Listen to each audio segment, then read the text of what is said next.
Saludos contertulios. Hoy Rubén Deportes les trae el paralelismo de dos infielders que iniciaron su carrera en las ligas menores de los Yankees a finales de los años 50. El norteamericano Tom Tresh y el petromacorizano Pedro González, el gran capitán azul. Antes de continuar, saludemos a Luisa Vargas, a Jeden Rivera Ramos, a Aridio Tavares, a Juan Rosario, a Freddy Marmolejos y finalmente a Miguel Oliaga. Muchísimas gracias por apoyarnos. Gracias por suscribirte al canal y compartir el video. Y gracias por activar la campanita. Y ahora nos vamos con Tom Tresh y nuestro eterno capitán azul, Pedro González. Disfruten. On a go to 3-2. Strike three call. He got him looking at a knee-high pitch over the outside. Rivera drives into the air, deep into left center field, way back, and that ball is way gone.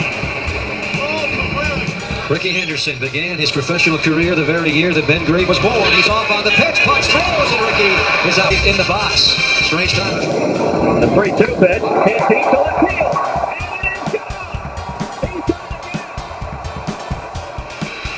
A 1-2 pitch. He got him, and the Yankees sweep the White Sox. It is Rivera's 400th career save. Tom Tresh y Pedro González nacieron geográficamente con el Atlántico de por medio. El primero, de apellido Tresh, es oriundo de Detroit, Michigan, y se destacó en 3 deportes durante la secundaria: el fútbol americano, el baloncesto y el béisbol, mientras asistía a la escuela Allen Park.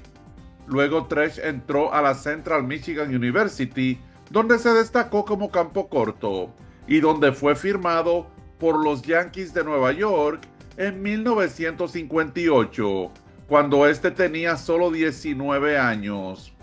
El otro, de apellido González, nació en el histórico San Pedro de Macorís y no escapó a la fiebre de jugar pelota que siempre ha imperado en esa región. Gracias a sus herramientas, que incluía una impresionante velocidad, González formó parte del poderoso equipo de la aviación militar dominicana, desde donde pasó a los Tigres del Licey, y al igual que Tresh, fue firmado para los Yankees de Nueva York en 1958, cuando este tenía 20 años de edad. Ambos, Tresh y González, formaron una formidable combinación de doble matanza con los Santos de San Petersburg en la Liga de Florida en ese mismo año. Ambos, asimismo, se convirtieron en el alma de ese equipo, que ganó de manera convincente el campeonato tanto de la primera mitad como de la segunda, como se usaba en esos tiempos. Uno bateaba detrás del otro en la alineación. González era el segundo bate, Tresh el tercero. Ambos tuvieron una temporada estupenda y por lo mismo fueron seleccionados al Juego de Estrellas. Tom Tresh batió para 316 y Pedro González lideró la liga en varias categorías ofensivas, en carreras anotadas con 117, en imparables con 160 y también quedó puntero con 31 bases robadas. Debido a su velocidad, al petromacorizano lo llamaban Speedy González. A Tom Tresh, que era hijo de Michael Tresh Jr., un ex receptor que estuvo en las mayores, lo subieron a AA. Permanecieron separados también en la temporada de 1959, pues ambos jugaron en distintas ligas. En esa campaña, el de Michigan puso muy buena línea de poder, fletó 15 jonrones, remolcó 67 y anotó 100 carreras, pero su promedio bajó a 267 y además cometió 46 errores defendiendo el campo corto. El petromacorizano, por su parte, quemó la Liga de California. Estuvo a punto de ganar el campeonato de bateo con el estratosférico promedio de 371, pero se lastimó y no acumuló turnos suficientes para calificar. Además de conectar 17 dobles, González también pegó 6 triples, 5 jonrones y remolcó 72 carreras, todo ello en tan solo 78 juegos, defendiendo la intermedia de manera impecable. En 1960, González y Tresh volvieron a reunirse, pero el oriundo de Michigan defendió tanto el shortstop como la antesala. El petromacorizano tuvo, por mucho, una mejor temporada. Batió para 327, se robó 27 bases, quedó puntero en la liga con 179 imparables, además de conectar 26 dobles, defletar 10 vuelas cercas y remolcar 70 carreras. Tresh, que estuvo en 2 equipos, batió para un averaje combinado de 247, conectó 15 vuelas cercas, con 62 remolcadas y 85 anotadas. En 1961, ambos fueron invitados al Spring Training por los Yankees y González impresionó. A pesar de ello, no lo dejaron en el equipo grande. La organización, estratégicamente, los pusieron a ambos en AAA, pues los veían como la combinación de segunda y shortstop del futuro. Esto a pesar de contar con la fenomenal combinación de Tony Kubek y Bobby Richardson, una de las mejores de la liga en ese entonces. En esa campaña, Tom Tresh tuvo una mejor temporada y fue llamado a la Gran Carpa en septiembre, mientras que el petromacorizano permaneció en AAA. Un año más tarde, en 1961, ambos fueron invitados a los entrenamientos de primavera nuevamente. Los periódicos no cesaban de escribir artículos sobre Speedy González, a quien tenían como el prospecto número 1 de los Yankees, y González había impresionado nuevamente tanto al dirigente como a los directivos de la organización. No hay ninguna duda de que González es el mejor prospecto que tenemos en el campo ahora mismo. Es más, es el mejor prospecto que tenemos en toda la organización, dijo el gerente general Roy Hamey. Mientras que Ralph Houck, el manager, dijo lo siguiente: González tiene buenas manos, completa la doble matanza, tiene buen toque de bola y es muy buen bateador. En realidad, no le he visto ninguna debilidad a su juego.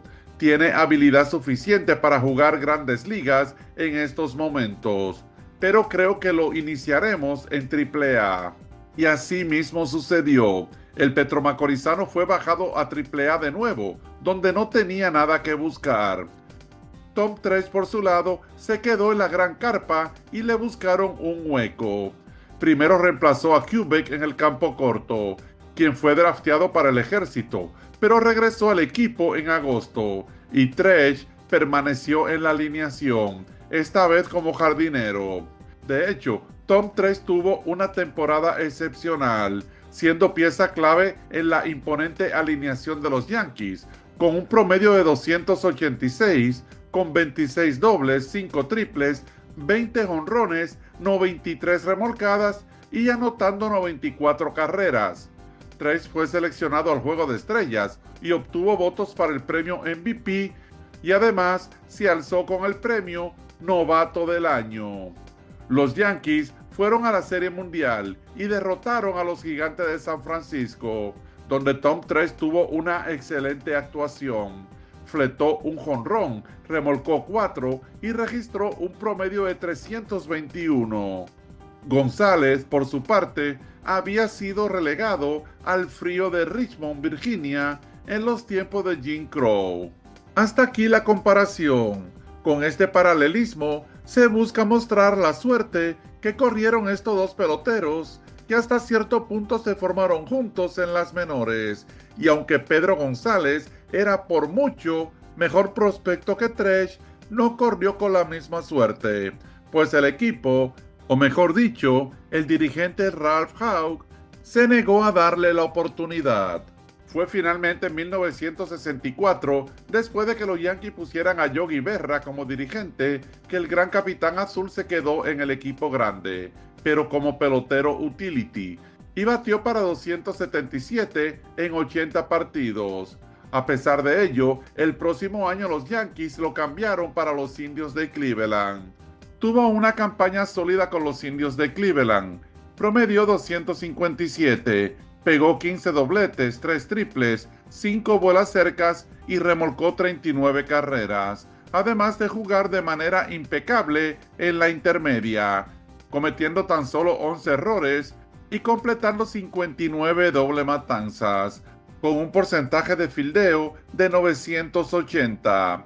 El dirigente de Cleveland incluso dijo que González le había traído estabilidad al equipo, pero la campaña de González terminó de manera abrupta tras un incidente en un partido celebrado el 20 de septiembre de 1965 contra los Tigres de Detroit.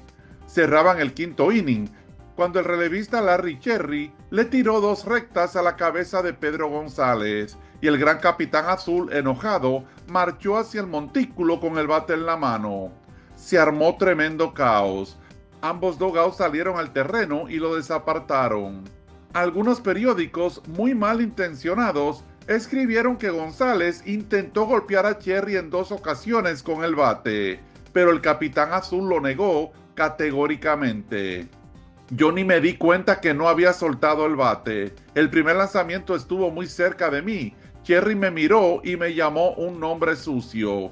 Luego me la volvió a tirar a pegar. Un lanzamiento se puede tolerar, pero no 2. Fueron rectas aquí en mi cara con muy mala intención. Y yo tengo una familia que mantener, dijo el capitán azul. Larry Cherry lo llamó mentiroso y el dirigente de Detroit dijo lo siguiente: a estos latinos hay que enseñarles una lección.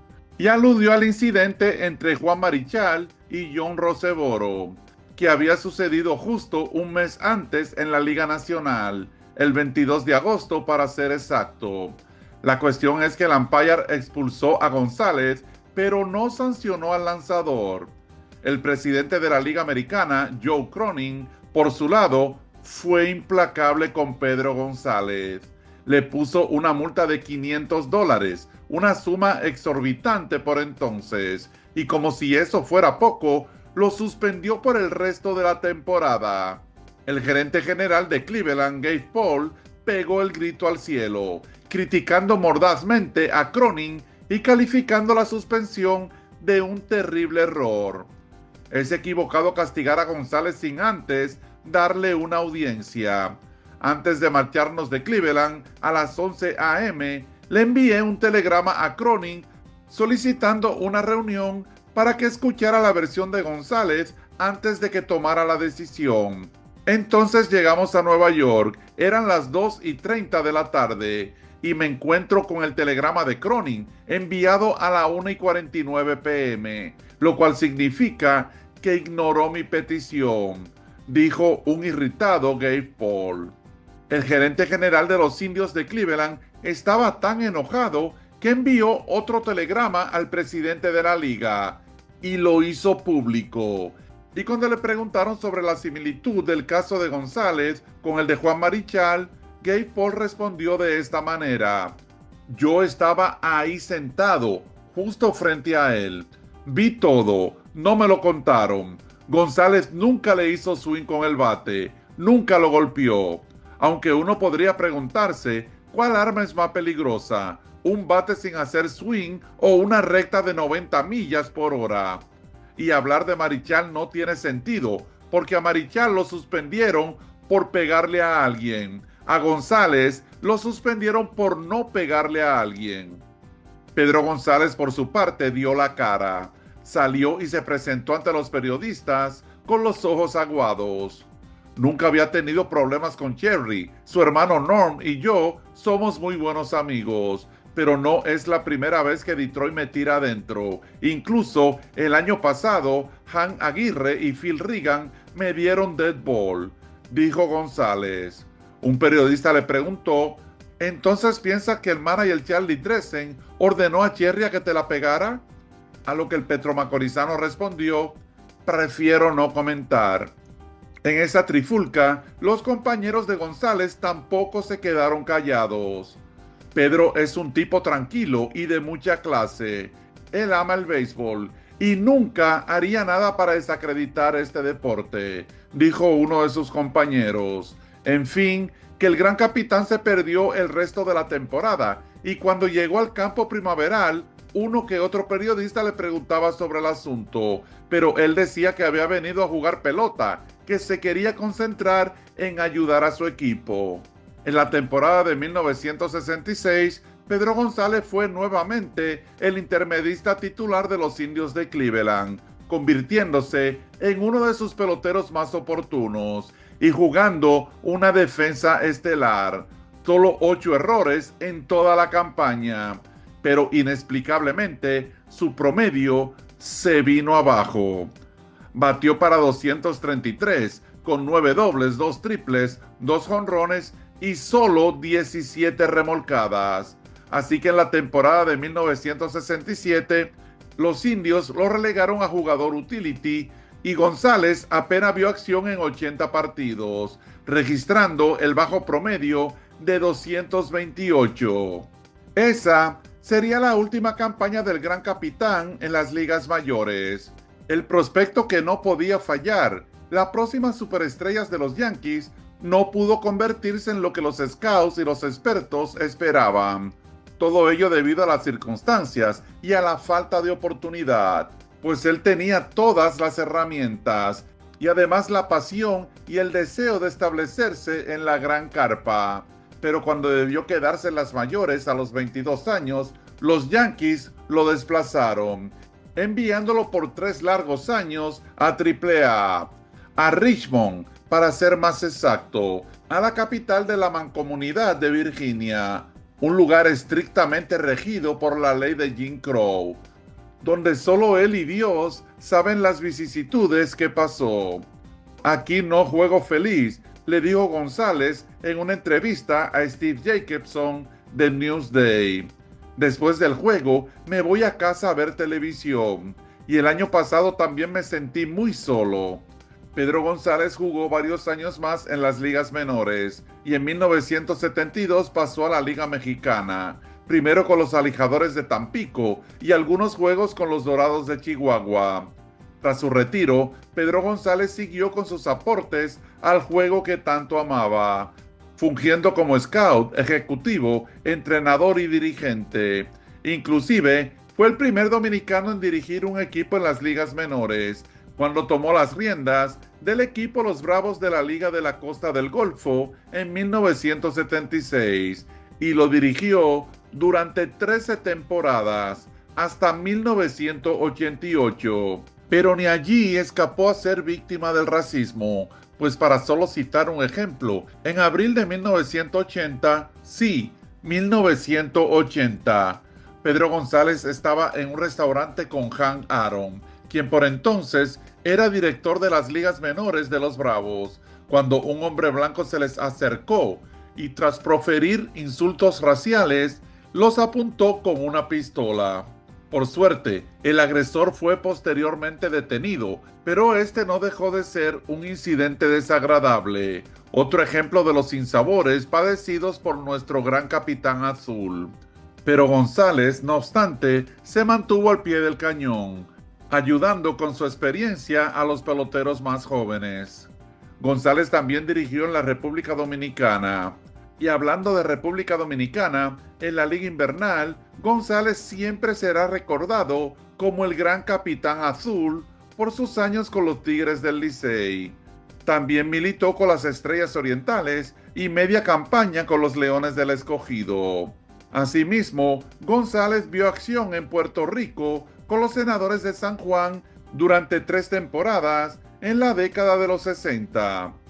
Pedro González murió el 10 de enero del año 2021. Los Tigres del Licey retiraron el número 2 de su chaqueta y González fue exaltado al Pabellón de la Fama del Deporte Dominicano en 1982 y posteriormente al Salón de la Fama del Deporte Petro Macorizano en el año 2009.